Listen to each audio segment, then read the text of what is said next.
ಪ್ರೀತಿ ಎಂದೆಂದು ಇಂಪಾದ ಝೇಂಕಾರ ಪ್ರೇಮ ಚಿಮ್ಮಿಸುವ ಕಾರಂಜಿ ಶೃಂಗಾರ ಈ ಬಾಳಿಗೆ ಆ ಮೋಹವೇ ಸ್ವೀಕಾರ ಸ್ವೀಕಾರ ಸ್ವೀಕಾರ ಸ್ವೀಕಾರ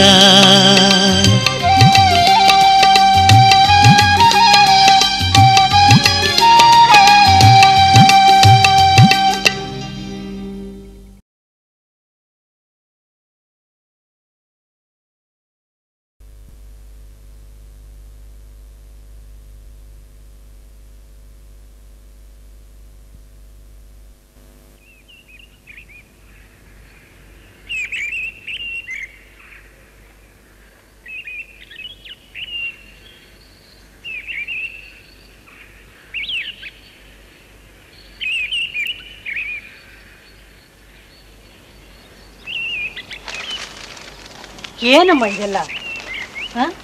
ಸ್ಟೋರ್ ರೂಮ್ನಲ್ಲಿ ಜಾಗ ಇಲ್ಲ ಅಂತ ಎಲ್ಲ ಇಲ್ಲಿ ತಂದು ಹಾಕಬೇಕಾಯ್ತು. ಪೇಪರ್ ಹುಡುಗನೂ ಬರಲಿಲ್ಲ. ನಾವೇ ಗೋಣಿ ಚೀಲಕ್ಕೆ ತುಂಬಿ ತಗೊಂಡೋಗಿ ಕೊಡೋಣ ಅಂದರೆ ಆಗ್ತಿಲ್ಲ. ನಿನಗೆ ಹೋಗಿ ಹೇಳ್ಬಾ ಅಮ್ಮ ಅಂದರೆ ನೀನು ಹೇಳಲಿಲ್ಲ. ಅವನಿಗಂತೂ ಮನೆ ಕಡೆ ಯೋಚನೆನೇ ಇಲ್ಲ. ಹಿಂದೆ ನೀನು ಚಾಲೆಂಜ್ ಮಾಡಿ ಊರಿಗೆ ಹೋದಾಗ ಹೀಗೇನೆ ಮನೆ ಬಿಟ್ಟು 7-8 ತಿಂಗಳು ಹೋಗಿದ್ದ. ಈಗ ಅಭಿಮಾನಿ ಹುಡುಗಿನ ನೋಡ್ಕೊಂಡು ಬರ್ತೀನಿ ಅಂತ 6-8 ತಿಂಗಳಾಯ್ತು, ಹೋದಂತ ಪತ್ತೇನೇ ಇಲ್ಲ.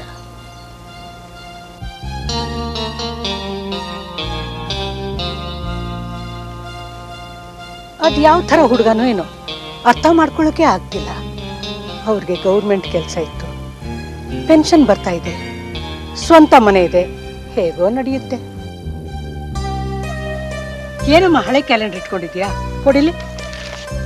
ಇದನ್ನು ನೋಡ್ತಾ ಇದ್ರೆ ಕಾಲ ನಿಲ್ಲುತ್ತಾ? ಕಣ್ಣು ಮುಚ್ಚಿ ಕಣ್ಣು ತೆರೆಯೋದ್ರಲ್ಲಿ ವಯಸ್ಸು ಕಳೆದು ಹೋಗ್ಬಿಡುತ್ತೆ.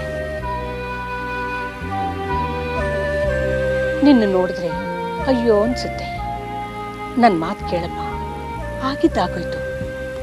ಶಾಮುಗೆ ಕಾವ್ಯದ ಹುಚ್ಚು ಹೋಗಲ್ಲ. ಅವನು ವಾಪಸ್ ಬಂದ್ಮೇಲೆ ಇನ್ನೇನು ಸಮಸ್ಯೆ ತಲೆ ಮೇಲೆ ಹಾಕೊಂಡು ಬಂದಿರ್ತಾನೋ ಏನೋ. ಅವನ್ನೇ ನಂಬ್ಕೊಂಡಿದ್ರೆ ನೀನು ಬದುಕಲ್ ಸುಖ ಕಾಣಲ್ಲಮ್ಮ. ಇಲ್ಲಿ ನೋಡಮ್ಮ, ಈಗಲಾದ್ರೂ ನನ್ನ ಮಾತು ಕೇಳು. ನಾನೇ ನಿಮ್ಮ ತಂದೆ ತಾಯಿಗೆ ಹೇಳ್ತೀನಿ, ಒಳ್ಳೆ ಗಂಡು ನೋಡ್ತಾರೆ, ಬೇಗ ಮದುವೆ ಮಾಡ್ಕೊಂಡ್ಬಿಡಮ್ಮ. ಅತ್ತೆ, ನಿಮ್ಮ ಬಾಯಲ್ಲಿ ಇಂಥ ಮಾತಾ?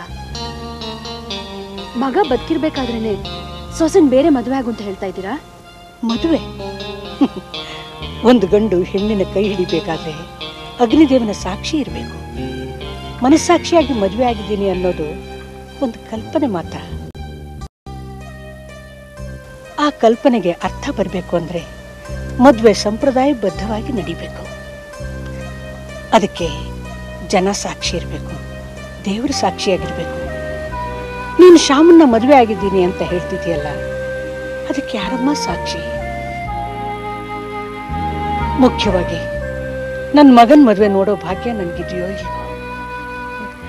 ಅವನ್ನ ನಂಬ್ಕೊಂಡು ನಿನ್ನ ಜೀವನ ಯಾಕಮ್ಮ ಹಾಳು ಮಾಡ್ಕೋತೀಯ? ಶ್ಯಾಮ್ ಈ ರೀತಿ ಆಗೋದಕ್ಕೆ ಪ್ರತ್ಯಕ್ಷವಾಗಿ ಪರೋಕ್ಷವಾಗಿ ನಾನೇ ಕಾರಣ ಅತ್ತೆ. ಅವನ ಕನಸುಗಳಿಗೆ ನಾನು ಸ್ಪಂದಿಸಿದ್ದಿದ್ರೆ, ಹಣಕ್ಕೆ ಬೆಲೆ ಕೊಡದೆ ಅವನ ಗುಣಕ್ಕೆ ಬೆಲೆ ಕೊಟ್ಟಿದ್ದಿದ್ರೆ ಶ್ಯಾಮ್ ಈ ರೀತಿ ನನ್ನನ್ನು ಬಿಟ್ಟು ಹೋಗ್ತಾ ಇರಲಿಲ್ಲ. ನೀವು ಹೇಳೋ ಹಾಗೆ ನಾನೀಗ ಬೇರೆಯವ್ರನ್ನ ಮದುವೆ ಆದರೆ ಶ್ಯಾಮ್ ವಾಪಸ್ ಬಂದಲ್ಲಿ ನೀವು ಅವನಿಗೆ ಏನು ಉತ್ತರ ಕೊಡ್ತೀರಾ? ನಿನ್ನ ಹೆಂಡ್ತಿನ ನಾನೇ ಮುಂದೆ ನಿಂತು ಮದುವೆ ಮಾಡಿಸ್ದೆ ಅಂತೀರಾ, ಅಥವಾ ಅವಳಾಗ ಅವಳು ಬೇರೆ ಹುಡುಗನ ನೋಡ್ಕೊಂಡು ಮದುವೆ ಮಾಡ್ಕೊಂಡು ಹೋದ್ಲು ಅಂತೀರಾ? ಶ್ಯಾಮ್ಗಾಗಿ ತಿಂಗಳಲ್ಲ ವರ್ಷಗಟ್ಟಲೆ ಆದರೂ ಕಾದೇ ಕಾಯ್ತೀನಿ ಅನ್ನೋ ಮನೋಬಲ ಇಟ್ಕೊಂಡು ನಾನು ಈ ಮನೆ ಸೇರಿರೋದು, ನಿಮ್ಮನ್ನ ಬಾಯಿ ತುಂಬ ಅತ್ತೆ ಅಂತ ಕರೀತಾ ಇರೋದು, ಹಾಗೆ ಶ್ಯಾಮ್ನ ಗಂಡ ಅಂತ ಪೂಜಿಸ್ತಾ ಇರೋದು. ಇಷ್ಟೊಂದು ಮನೋಸಿದ್ಧತೆಯನ್ನು ಮಾಡ್ಕೊಂಡು ಬಂದಿರೋ ನನ್ನನ್ನು ಬೇರೆ ಒಂದು ಮದುವೆ ಆದರೆ ನನ್ನ ದೇಹ ಮಾತ್ರ ಈ ಮನೆಯಿಂದ ಹೋಗುತ್ತೆ, ನನ್ನ ಮನಸ್ಸು ಹೃದಯ ಎಲ್ಲ ಇಲ್ಲೇ ಇರುತ್ತೆ ಅತ್ತೆ. ಶ್ಯಾಮ್ನ ಬಿಟ್ಟು ನಾನು ಬೇರೆಯವ್ರನ್ನ ಮದುವೆ ಆದರೆ ನಾನು ಜೀವಂತ ಶವ ಆಗಿ ಹೋಗ್ಬಿಡ್ತೀನಿ. ಆ ಸ್ಥಿತಿನಲ್ಲಿ ನೋಡೋದಕ್ಕೆ ನಿಮಗಿಷ್ಟನಾ? ಭಾವನಾ, ಇನ್ನೊಂದ್ಸಾರಿ ಬಾಯಿ ತಪ್ಪಿಸ ಆ ಥರ ಹೇಳ್ಬೇಡಮ್ಮ. ನನ್ನ ಮಗನ ನೆನಪಲ್ಲಿ ನಿನ್ನ ಜೀವನ ನೀನೆಲ್ಲಿ ಹಾಳು ಮಾಡ್ಕೊಂಡು ಬಿಡ್ತೀಯೋ, ನಮ್ಮಿಂದ ಎಲ್ಲಿ ನಿನಗೆ ಅನ್ಯಾಯ ಆಗುತ್ತೋ ಅಂತ ಹಾಗೆ ಹೇಳ್ದೆ ಅಮ್ಮ.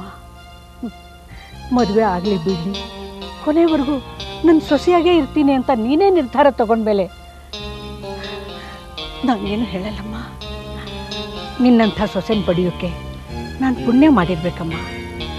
ನನ್ನ ಮಗನಿಂದ ನಿನಗೆ ಸುಖ, ಶಾಂತಿ, ನೆಮ್ಮದಿ ಸಿಗುತ್ತೋ ಇಲ್ವೋ, ಆದರೆ ನಾನು ಮಾತ್ರ ನಿನ್ನನ್ನು ಮಗಳಿಗಿಂತಲೂ ಹೆಚ್ಚಾಗಿ ನೋಡ್ಕೊಳ್ತೀನಮ್ಮ.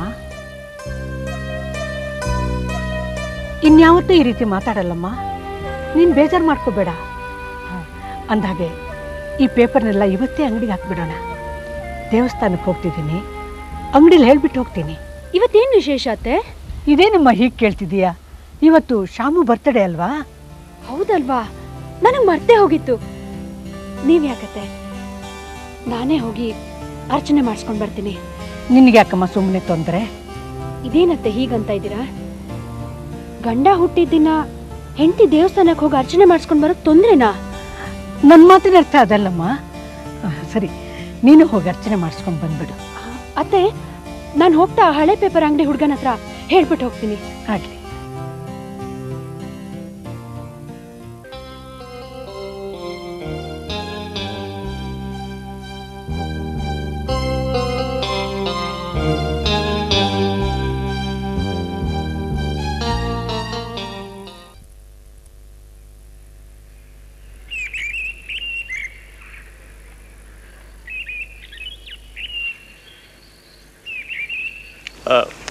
ಎಕ್ಸ್ಕ್ಯೂಸ್ ಮೀ, ಈ ಅಡ್ರೆಸ್ ಎಲ್ಲಿ ಬರುತ್ತೆ ಅಂತ ಹೇಳ್ತೀರಾ?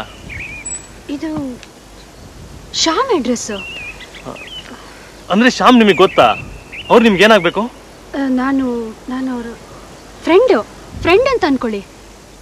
ನೀವ್ಯಾರು? ನಾನು ಅವ್ರ ಮಾವ. ಮಾವನ? ಸೋದ್ರ ಮಾವನ? ಅಲ್ಲ, ಹೆಣ್ಕೊಟ್ಟು ಮಾವ.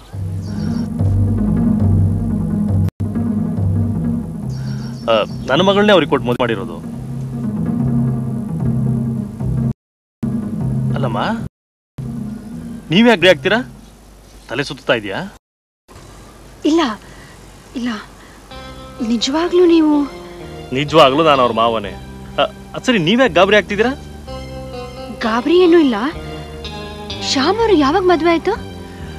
ಅದೆಲ್ಲ ನಿಮ್ಗೆ ಯಾಕಮ್ಮ? ಸ್ವಲ್ಪ ದಯವಿಟ್ಟು ಈ ಅಡ್ರೆಸ್ ಎಲ್ಲಿ ಬರುತ್ತೆ ಅಂತ ಹೇಳ್ತೀರಾ? ಪ್ಲೀಸ್, ನೀವು ಅದನ್ನು ಹೇಳಲೇಬೇಕು ನನಗೆ. ಅದನ್ನ ತಿಳ್ಕೊಂಡು ನೀವೇನು ಮಾಡ್ತೀರಿ? ನನಗೆ ತಿಳ್ಕೊಳ್ಳೇಬೇಕು. ದಯವಿಟ್ಟು ಬನ್ನಿ, ಬೇರೆಲ್ಲಾರು ಕೂತ್ಕೊಂಡು ಮಾತಾಡೋಣ.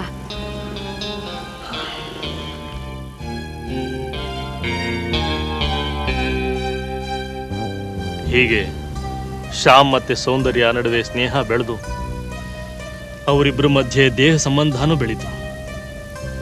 ಸ್ವಲ್ಪ ದಿನದಲ್ಲೇ ಬರ್ತೀನಿ ಅಂತ ಹೋದ ಶ್ಯಾಮ್ ಇಷ್ಟು ದಿನ ಆದರೂ ಅಲ್ಲಿ ಬರಲಿಲ್ಲ. ಅಷ್ಟರಲ್ಲಿ ಸೌಂದರ್ಯ 3 ತಿಂಗಳು ಗರ್ಭಿಣಿ ಆಗಿದ್ಲು. ಅಂದ್ರೆ ಸೌಂದರ್ಯಗೆ ಆಗ್ಲೇ 3 ತಿಂಗಳಾಗಿತ್ತ? ಒಂದು ಹೆಣ್ಣು ಮಗುನ ನಮ್ಮ ಕೈಲಿ ಕೊಟ್ಟು ಅವಳು ಈ ಲೋಕದ ಯಾತ್ರೆನೇ ಮುಗಿಸ್ಬಿಡ್ಲಬ್ಬ. ಈ ಲೋಕದ ಯಾತ್ರೆನೇ ಮುಗಿಸ್ಬಿಟ್ಲು. ಏನು, ಸೌಂದರ್ಯ ಮಗುನ ಹೆತ್ತು ತೀರ್ಕೊಂಡ್ಬಿಟ್ಲ? ಹೆರಿಗೆ ಸಮಯದಲ್ಲಿ ತುಂಬಾ ಕಷ್ಟ ಆಯಿತು. ಅವಳಿಗೆ ಹೆತ್ತ ತಾಯಿ ಮೇಲೆ ಪ್ರೀತಿ ಇರಲಿಲ್ಲ. ಜನ್ಮ ಕೊಟ್ಟ ತಂದೆನೂ ಅವಳಿಗೆ ಬೇಡವಾಗಿದ್ದ.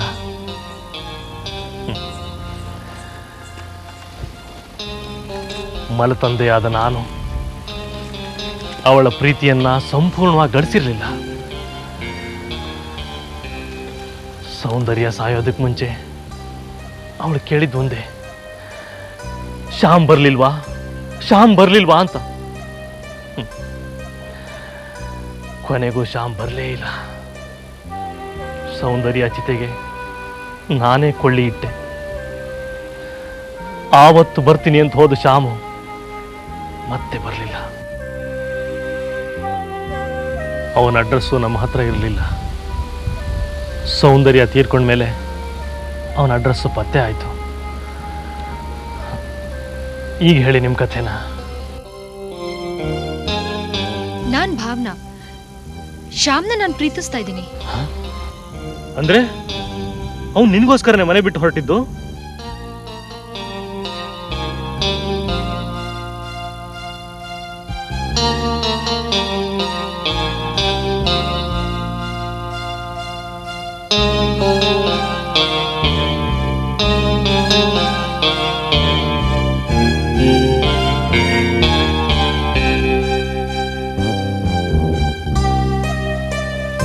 ಸಾರಿ ನಮ್ಮ, ಇಷ್ಟೆಲ್ಲ ಆಗಿದೆ ಅಂತ ನಮಗೆ ಗೊತ್ತಿರಲಿಲ್ಲ. ಆದ್ರೆ ಒಂದು ಅನುಮಾನ ಪಟ್ಟಿದ್ವಿ, ಶ್ಯಾಮ್ ನಿಮ್ಮನ್ನ ಮದುವೆ ಆಗಿ ಸೌಂದರ್ಯನ ಮರ್ತಿರಬಹುದು ಅಂತ. ಆದ್ರೆ ಇಲ್ಲಿ ಶ್ಯಾಮನೇ ಇಲ್ಲ, ತನ್ನ ಅಭಿಮಾನಿನ ಹುಡ್ಕೊಂಡು ಹೋಗಿದ್ದಾನೆ ಅಂತ ನೀವು ಹೇಳ್ತಾ ಇದ್ದೀರಾ? ಹಾ, ಹೋಗಿ 6-7 ತಿಂಗಳಾಯ್ತು. ಇದು 8ನೇ ತಿಂಗಳು. ಇವತ್ ಬರ್ತಾನೆ, ನಾಳೆ ಬರ್ತಾನೆ ಅಂತ ನಾನು ಕಾಯ್ತಾನೆ ಇದ್ದೀನಿ. ಬರ್ತಾರೆ ಅನ್ನೋ ಭರವಸೆ ಇದೆಯಾ? ಭರವಸೆನೇ ಜೀವನ ಅಲ್ವಾ? ಆ ಭರವಸೆ ನನಗಿದೆ. ಇದೆಲ್ಲ ಇರ್ಲಿ, ಮಗು ಹೇಗಿದೆ? ಅದನ್ನ ಯಾರು ಸಾಕ್ತಾ ಇದ್ದಾರೆ? ಅದು ಒಂದು ಸಮಸ್ಯೆ ಕಾಡ್ತಾ ಇದೆ. ಸೌಂದರ್ಯ ತಂದೆ ತಾನು ಮಗಳನ್ನ ಕಳ್ಕೊಂಡಿದ್ದೀನಿ, ಈ ಮಗುನ ತಾನೇ ಸಾಕ್ತೀನಿ ಅಂತ ತನ್ನ ಮನೆ ಕರ್ಕೊಂಡು ಹೋಗಿದ್ದಾರೆ. ಅವ್ರ ಮಗು ನೋಡ್ಕೋತಾ ಇದ್ದಾರೆ. ಅಷ್ಟು ಎಳೆ ಮಗುನ ಅವ್ರು ಹೇಗ್ ಸಾಕ್ತಾರೆ? ಅದು ವಿಲಾಸ ಜೀವನದಲ್ಲಿರೋರು. ಅವರು ಯಾರೋ ಹೆಂಗಸು ನೋಡ್ಕೋತಾ ಇದಾರಂತೆ. ನಾವೆಷ್ಟೇ ಬೇಡ ಬೇಡ ಅಂತಂದ್ರೂ ಕೇಳದೆ ಅವರು ಆ ಮಗುನ ತಗೊಂಡು ಹೋದ್ರು. ತಾಯಿ ತೀರ್ಕೊಂಡ್ಮೇಲೆ ತಂದೆ ಬದುಕಿದ್ದು ಆ ಮಗು ತನ್ನ ತಾತನ ಮನೇಲಿ ಬೆಳಿಬೇಕಾಗಿದೆ. ಮಾತಾಡಿ ಏನ್ ಪ್ರಯೋಜನಮ್ಮ? ಶ್ಯಾಮ್ ಇದ್ದಿದ್ರೆ ನಿನ್ನ ಮಗುನ ನೀನು ನೋಡ್ಕೊಳಪ್ಪ ಅಂತ ಹೇಳ್ಬೋದಿತ್ತು. ಒಟ್ನಲ್ಲಿ ತಂದೆ ತಾಯಿಗಳ ಪ್ರೀತಿ ವಿಶ್ವಾಸದಿಂದ ಬೆಳೆಯೋದಿಕ್ಕೆ ಮಕ್ಕಳು ಕೇಳ್ಕೊಂಡು ಬಂದಿರಬೇಕು. ನಡತೆಗೆಟ್ಟಿರೋ ತಾತನ ಜೊತೆ ಆ ಮಗು ಹೇಗೆ ಬೆಳೆಯುತ್ತೋ ಏನೋ. ನನ್ಗೆ ಅವ್ರನ್ನ ಪರಿಚಯ ಮಾಡಿಸ್ಕೊಡ್ತೀರಾ? ಯಾಕಮ್ಮ? ಶ್ಯಾಮ್ ಮಗು ಶ್ಯಾಮ್ ಮನೇಲೇ ಇರಬೇಕು.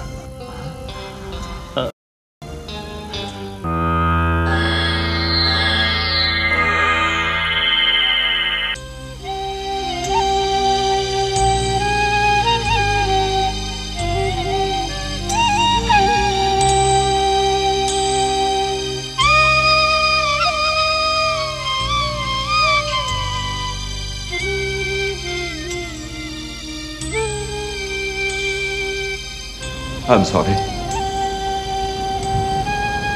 I'm sorry, ಸೌಂದರ್ಯ. ನಾನು ನಿನ್ನ ಮನಸ್ಸಿನ ಭಾವನೆಗಳನ್ನು ಅರ್ಥ ಮಾಡಿಕೊಳ್ಳೇ ಇಲ್ಲ. ನಾನು ಸೋತ್ ಹೋದೆ ಸೌಂದರ್ಯ, ನಾನು ಸೋತ್ ಹೋದೆ.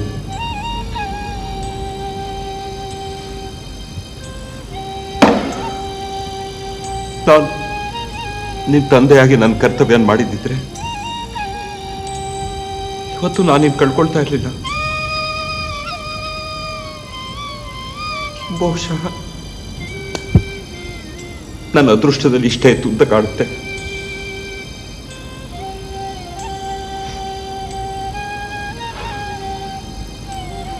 ನೀನ್ ಹೋದ್ರು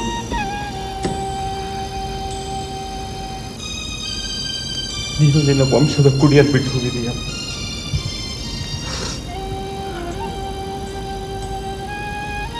ನೋಡು ಸೌಂದರ್ಯ, ನಾನು ನನ್ನ ವೀಕ್ನೆಸ್ಗಳಿಂದ ಆಚೆ ಬರ್ತೀನಲ್ವ ನನಗೆ ಗೊತ್ತಿಲ್ಲ. ಆದ್ರೆ ನಾನು ನಿನ್ನ ತಂದೆಯಾಗಿ ಯಾವ ಕರ್ತವ್ಯನೂ ಸರಿಯಾಗಿ ಮಾಡಲಿಲ್ಲ. ಬಟ್ ನಿನ್ನ ಮಗಳನ್ನ, ನನ್ನ ವಂಶದ ಕುಡಿಯನ್ನ ಚೆನ್ನಾಗಿ ಸಾಕ್ತೀನಿ, ಚೆನ್ನಾಗಿ ಬೆಳೆಸ್ತೀನಿ. Yes, it's a promise Soundarya, it's a promise. ಒಬ್ಬ ತಾತ ತಂದೆ ಕರ್ತವ್ಯ ನಿಭಾಯಿಸೋಕ್ಕಾಗೋದಿಲ್ಲ. ತಂದೆ ತಂದೆನೆ, ತಾತ ತಾತನೇ. ನೀನ್ ಯಾಕೆ ಇಲ್ಲಿಗೆ ಬಂದೆ? ಹಾ, ನೀನ್ ಯಾಕೆ ಬಂದೆ? ಇದು ಸೌಂದರ್ಯನ್ ಮಗು. ಅದನ್ನ ನಾನು ಸಾಕ್ತೀನಿ.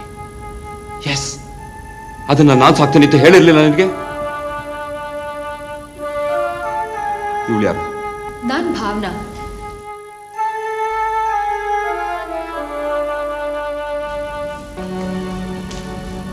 ನಿಮ್ಮ ಅಳಿಯನ ಮೊದಲನೇ ಹೆಂಡತಿ. ಶ್ಯಾಮನ್ ಹೇಳ್ತೀರಾ? ಮುಂದಿನ ನಾನು ಹೇಳ್ತೀನಿ. ಶ್ಯಾಮ್ ಸೌಂದರ್ಯನ ಪ್ರೀತಿಸೋದಕ್ಕಿಂತ ಮುಂಚೆ ಈ ಭಾವನನ್ನು ಪ್ರೀತಿಸ್ತಾ ಇದ್ದ. ಏನ್ ಹೇಳ್ತಿದ್ಯಾ ನೀನು? ನನಗೊಂದು ಅರ್ಥ ಆಗ್ತಿಲ್ಲ. ನಾನೇ ಹೇಳ್ತೀನಿ.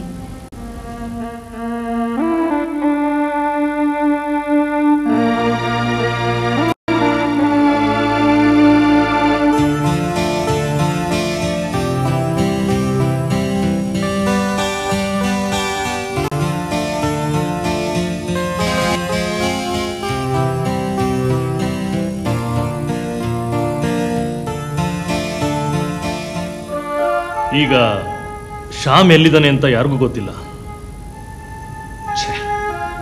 ಅವನ್ ಯಾಕೆ ಈ ರೀತಿ ಮಾಡ್ದ? ಪರಿಸ್ಥಿತಿ ಅವನನ್ನ ಈ ರೀತಿ ಮಾಡಿಸ್ತಾ ಇದೆ ಅಷ್ಟೇ.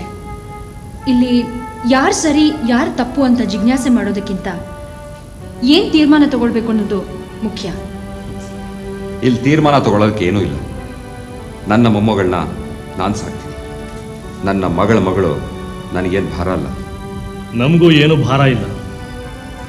ಸೌಂದರ್ಯ ತಾಯಿ ಕೂಡ ಈ ಮಗುಗೋಸ್ಕರ ಕಾಯ್ತಾ ಇದ್ದಾಳೆ. ಓ, ಅಂದ್ರೆ ನಿನ್ನ ಹೆಂಡತಿನ? ನನ್ನ ಹೆಂಡತಿ. ಒಂದು ಕಾಲದಲ್ಲಿ ನಿಮ್ಮ ಹೆಂಡತಿ ಕೂಡ. ಸಾಕು ಮಾಡು. ಅವಳಿಂದಾನೇ ಇದೆಲ್ಲ ಆಗಿತ್ತು. ಅವಳು ತನ್ನ ಮಗಳನ್ನ ಸರಿಯಾಗಿ ಬೆಳೆಸಿದ್ರೆ ಇವತ್ತು ಈ ಪರಿಸ್ಥಿತಿ ಬರ್ತಿರ್ಲಿಲ್ಲ. ತಂದೆ ಆಗಿರೋ ನೀವು ಕೂಡ ಅವಳನ್ನ ಸಾಕಿ ಸಲಹಿ ಸನ್ಮಾರ್ಗದಲ್ಲಿ ಬೆಳೆಸಬಹುದಾಗಿತ್ತಲ್ಲ. ಆ ಮಾರ್ಗ ನಿಮಗೆ ಗೊತ್ತಿರಲಿಲ್ಲ, ಅದಕ್ಕೆ ಅವಳನ್ನ ಆ ರೀತಿ ಬೆಳೆಸಲಿಲ್ಲ. Will you please keep your mouth shut? ಇದನ್ನೆಲ್ಲ ಹೇಳೋದಕ್ಕೆ ನೀನ್ ಯಾರು? ದಯವಿಟ್ಟು ನೀವಿಬ್ರು ಕಚ್ಚಾಡಬೇಡಿ. ಹೆಣ್ಣಿಗೋಸ್ಕರ ರಾಮಾಯಣ ನಡೆದಿದೆ, ಮಣ್ಣಿಗಾಗಿ ಮಹಾಭಾರತ ಯುದ್ಧ ನಡೆದಿದೆ. ಈಗಿರೋ ಪ್ರಶ್ನೆ ಮಗುದು. ನನ್ನ ಮಗು ನನ್ನ ಜೊತೆ ಇರುತ್ತೆ. ಅದು ನಿಮ್ಮ ಮಗಳ ಮಗು ಇರ್ಬೋದು, ಆದ್ರೆ ನನ್ನ ಶ್ಯಾಮ್ ಮಗು ಕೂಡ. ಓಹೋ, ಮಗುವಿನ ಮೇಲೆ ಹಕ್ಕು ಸಾಧಿಸಕ್ ಬಂದಿದ್ಯಾ? ಹಕ್ಕು ಸಾಧಿಸೋದಕ್ಕೆ ಇದೇನ್ ಕೋರ್ಟ್ನಲ್ಲಿ ನಡೀತಾ ಇರೋ ವಾದ ವಿವಾದ ಅಲ್ಲ. ರಕ್ತ ಸಂಬಂಧ, ಮಾನವೀಯ ಸಂಬಂಧಗಳ ಸೆಣಸಾಟ. ಇಲ್ಲಿ ಜಯ ಸಿಗ್ಬೇಕಾಗಿರೋದು ನನಗೆ ನಿಮ್ಗೆ ಅಲ್ಲ, ಪ್ರಪಂಚದ ಅರಿವೇ ಇಲ್ಲದೆ ಇರೋ ಈ ಮುಗ್ಧ ಮಗುಗೆ. ಶ್ಯಾಮ್ ಇನ್ನೂ ಇದ್ದಾನೆ, ಒಂದಲ್ಲ ಒಂದಿನ ಬಂದೇ ಬರ್ತಾನೆ. ಅವನ್ ಬಂದ್ಮೇಲೆ ಮಗು ಎಲ್ಲಿ ಅಂತ ಕೇಳಿದ್ರೆ ನಾವು ಉತ್ತರ ಕೊಡ್ಬೇಕು. ಅಂಥ ಕಾಲ ಬಂದ್ರೆ ನೀವುಗಳು ಅವನನ್ನ ಇಲ್ಲಿ ಕಳಿಸಿ, ನಾನು ಅವನಿಗೆ ಉತ್ತರ ಕೊಡ್ತೀನಿ. ನೋಡಿ, ನೀವು ಇಷ್ಟು ಚಿಕ್ಕ ಮಗುನ ಸಾಕೋದಕ್ಕಾಗತ್ತಾ ಅಂತ ಯೋಚನೆ ಮಾಡಿ. ಏನೋ ಎಮೋಷನಲ್ ಮಾತಾಡ್ತಿದ್ದೀರಾ. ಸ್ವಲ್ಪ ನಿಧಾನವಾಗಿ ಯೋಚನೆ ಮಾಡಿ. ಸಮಾಜದಲ್ಲಿ ನೀವು ತಾತ ಅಂತ ಕರೆಸ್ಕೊಡೋದಕ್ಕೆ ಇಷ್ಟಪಡ್ತೀರಾ? ಇನ್ನೂ ನವಯುವಕನ ಥರ ಕಾಣೋದಕ್ಕೆ ಏನೇನೋ ಮಾಡ್ತಿದ್ದೀರಾ? That's none of your business. Okay sir, ನಾನು ನಿಮ್ಮಿಂದ ನಿಮ್ಮ ಮೊಮ್ಮಗುನ ಕಿತ್ಕೊಂಡು ಹೋಗಕ್ಕೆ ಬಂದಿದ್ದೀನಿ ಅಂತ ನೀವು ಅನ್ಕೊಂಡ್ರೆ ಅದು ನಿಮ್ಮ ತಪ್ಪು ಕಲ್ಪನೆ. ಒಂದು ಮಗು ಚೆನ್ನಾಗಿ ಬೆಳಿಬೇಕು ಅಂದ್ರೆ ಅದಕ್ಕೆ ಅದ್ರ ತಂದೆ, ದುಡ್ಡು, ವಾತ್ಸಲ್ಯ, ಪ್ರೀತಿಗಿಂತ ಮುಖ್ಯ ಅದ್ರ ತಾಯಿ ಮಮತೆ. ಅದು ನಿಮ್ಮಿಂದ ಕೊಡೋದಕ್ಕೆ ಸಾಧ್ಯ ಆಗೋದಿಲ್ಲ. ನಾನು ಹೀಗೆ ಹೇಳ್ತಾ ಇದ್ದೀನಿ ಅಂತ ತಪ್ಪು ತಿಳ್ಕೊಬೇಡಿ. ನಿಮ್ಗೆ ಈಗಾಗಲೇ ತುಂಬ ಜನ ಗರ್ಲ್ ಫ್ರೆಂಡ್ಸ್ ಇದ್ದಾರೆ ಅಂತ ನನಗೆ ಗೊತ್ತಾಗಿದೆ. ಅವ್ರ ಮುಂದೆ ಎಲ್ಲ ನೀವು ತಾತ ಅಂತ ಹೇಳ್ಸ್ಕೊಳ್ಳೋದಕ್ಕೆ ರೆಡಿ ಇದ್ದೀರಾ? ಇಲ್ಲ. ಅವರಿಂದ ಇದನ್ನೆಲ್ಲ ಮುಚ್ಚಿಟ್ಟಿದ್ದೀರಾ ನೀವು? ಎಷ್ಟು ದಿನ ಅಂತ ಮುಚ್ಚಿಡ್ತೀರಾ ಸರ್? ಒಂದಲ್ಲ ಒಂದಿನ ಅವ್ರಿಗಿದೆಲ್ಲ ಗೊತ್ತಾದ್ಮೇಲೆ ನಿಮ್ಮನ್ನು ಅವ್ರು ಬಿಟ್ಟು ಹೋಗ್ತಾರೆ. ಅವ್ರು ಬಿಟ್ಟು ಹೋದ್ರು ಅಂತ ನಿಮಗೆ ಕೋಪ ಬರುತ್ತೆ. ಆ ಕೋಪ ನೀವು ಮಗು ಮೇಲೆ ತೋರಿಸ್ತೀರ. ಆಮೇಲೆ ಏನಾಗುತ್ತೆ? ಮಗುಗೆ ನಿಮ್ಮಲ್ಲಿ ಜಿಗುಪ್ಸೆ ಹುಟ್ಟತ್ತೆ, ಇನ್ನೊಬ್ಳು ಸೌಂದರ್ಯ ತಯಾರಾಗ್ತಾಳೆ. ಇದೆಲ್ಲ ಬೇಕಾ ಸರ್ ನಿಮ್ಗೆ? ನಾನು ಯಾಕೆ ಮಾತು ಹೇಳ್ತಾ ಇದ್ದೀನಿ ಅಂದ್ರೆ ಮುಂದಿನ ಭವಿಷ್ಯನ ಕಲ್ಪನೆಯಲ್ಲಿ ಸ್ವಲ್ಪ ಆದ್ರೂ ಕಾಣ್ಬೇಕು ಅಂತ. ಈ ಮಗು ನಿಮ್ ಜೊತೆ ಬೆಳೆದ್ರೆ ಅದ್ರ ಭವಿಷ್ಯ ಏನಾಗುತ್ತೆ? ಅದಕ್ಕೆ ಸರ್ ನಾನು ಹೇಳಿದ್ದು, ಒಬ್ಬ ತಾತ ತಂದೆ ಕರ್ತವ್ಯನ ನಿಭಾಯಿಸೋದಿಕ್ಕೆ ಆಗೋದಿಲ್ಲ ಅಂತ. ಭಾವನ ಹೇಳ್ತಾ ಇರೋದು 100ಕ್ಕೆ 100ರಷ್ಟು ಸತ್ಯ. ನಿಮಗೇನು, ನಿಮ್ಮ ಮೊಮ್ಮಗಳು ಒಳ್ಳೆ ರೀತಿಯಿಂದ ಸುಖವಾಗಿ ಬೆಳಿಬೇಕು ಅಷ್ಟೇ ತಾನೇ.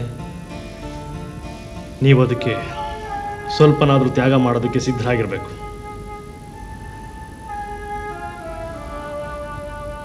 ನೋಡಿ ಸರ್, ನಾನು ಶ್ಯಾಮ್ನ ಮಾನಸಿಕವಾಗಿ ಮದುವೆ ಆದವಳು. ಅವನ ಮಗಳು ನನ್ನ ಮಗಳಿದ್ದ ಹಾಗೆ.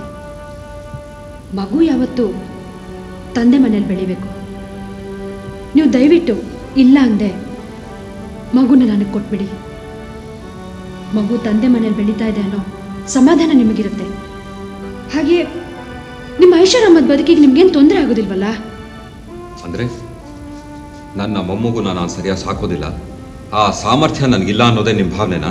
ಖಂಡಿತ ಭಾವನೆ ನನಗಿಲ್ಲ ಸರ್. ಆದರೂ ಮಗು ತಂದೆ ಮನೇಲಿದ್ರೆ, ಈ ತಾಯಿ ಮಡಿಲಲ್ಲಿ ಬೆಳೆದ್ರೆ, ಅದು ನೀವು ಕೊಟ್ರೆ ಖಂಡಿತ ಅವಳು ಇನ್ನೊಬ್ಳು ಸೌಂದರ್ಯ ಆಗೋದಿಲ್ಲ ಅಂತ ನಾನು ಹೇಳಬಲ್ಲೆ. ಇಷ್ಟ್ರ ಮೇಲೆ ನಿಮ್ಮ ಇಷ್ಟ. ನಾನು ಬರ್ತೀನಿ. ನಿಂತ್ಕೋ.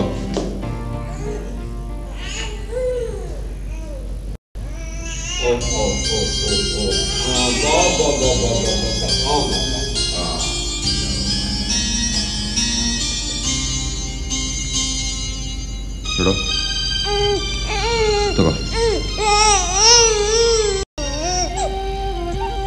ಒಂದು ಮಾತು, ಸೌಂದರ್ಯ ಇದಕ್ಕೆ ತಾಯಿ, ನಾನು ಇದಕ್ಕೆ ತಾತ ಅನ್ನೋದು ಈ ಮಗುಗೆ ತಿಳಿಯೋದು ಬೇಡ. ನೀನೇ ಇದ್ರ ತಾಯಿ ಆಗೋ, ಅದನ್ನು ಚೆನ್ನಾಗಿ ಸಾಕು. Good luck.